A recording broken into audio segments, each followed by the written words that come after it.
How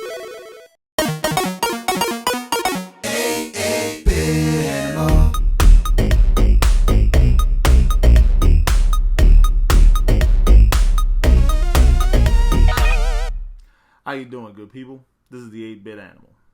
And for whatever reason, Superman has had a rough time translating to video games. We've had a lot of Superman games out on consoles and computer systems and things like that over the years. But in my opinion, we've only gotten about 4 good Superman games, maybe 5. You had the 2 Injustice games, which I count as one because it's a fighting game franchise. Not a lot changed through those. And it's a weird thing because Superman's punching people in the face and not instantly killing them. So that's weird in its own right. You've got Death and Return of Superman, which was utterly fantastic as far as beat-em-ups go. You got Taito's arcade Superman game, which was weird because it was a 2-player game.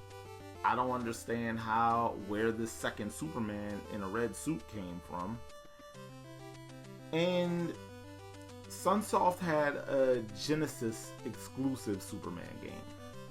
There was another Superman game on NES that was published by Sunsoft, or worked on by Sunsoft, but it didn't get released into the wild. We'll talk about that more later.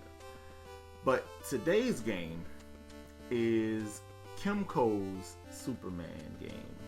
And boy oh boy, there's a lot to unpack here. So let's get on into it. We're going to talk about Superman. Now, this game has potential to be great, or had potential to be great. But for whatever reason, Kotobuki Systems, the developer of this game, did a couple of weird things. For one, they didn't use the same music on the NES version that they used on the Famicom version. The Famicom version had music from the Superman film. This one has music from another random game that's perfectly serviceable, but I mean, the two don't really add up. Like, why couldn't the music was right there? Why couldn't you just use it? That ain't for me to argue though. That ain't my game. Superman has a finite amount of power. He has meters for his different abilities, and you take too much damage or you plow through your powers too quickly and drain your meter, you revert back to Clark Kent for a period of time, which is weird in and of itself to me. But I digress on that because it's like this game wanted to just do something different, I guess, and it missed the mark in a couple of different ways. But it's not as bad as people would like you to believe. That I will say. Superman is on a mission to defeat Lex Luthor and General Zod and stop them from taking over the Earth. And again, by and large, this game should be awesome, but it's missing a few things. What was cool about it is the open world freedom that it seems to have. It feels pseudo open world. You can go to different locations, use your super flight to go to different parts of the map. You can even ride the subway for some reason. And that's always been peculiar to me. But yeah, this game could have been great, but alas. Now, about that situation with Sunsoft. Sunsoft got the Superman license, And they released the Genesis Superman game. At the same time, they were working on an NES Superman game that was kind of like the same thing.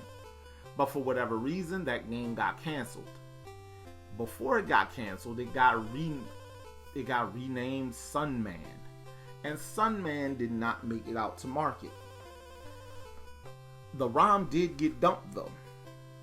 And so if you're an adventurous gamer, you can track down the ROM or you can track down a repro card of it. And it's a solid game. It's definitely better than this one, although it's a lot more linear. As far as this game though, if you decide you want a copy of Superman on the NES, for some reason it's going, the average price is about $25. I've seen copies go for a lot more. I've seen copies go for a lot less. But yeah, this game should have been better than it is. But alas, it ain't. And if you want a good Superman game on the NES, just go track down a ROM of Sunman. There are some people who reverted it back to Superman, but the colors are kind of weird. So take that with a pinch of salt. But yeah, it's out there. And you can play it. And it's definitely a lot more fun because this one had ideas, but it was just dull. It's dull. So don't do this to yourself. This has been the 8-Bit Animal. I'll catch you beautiful people tomorrow.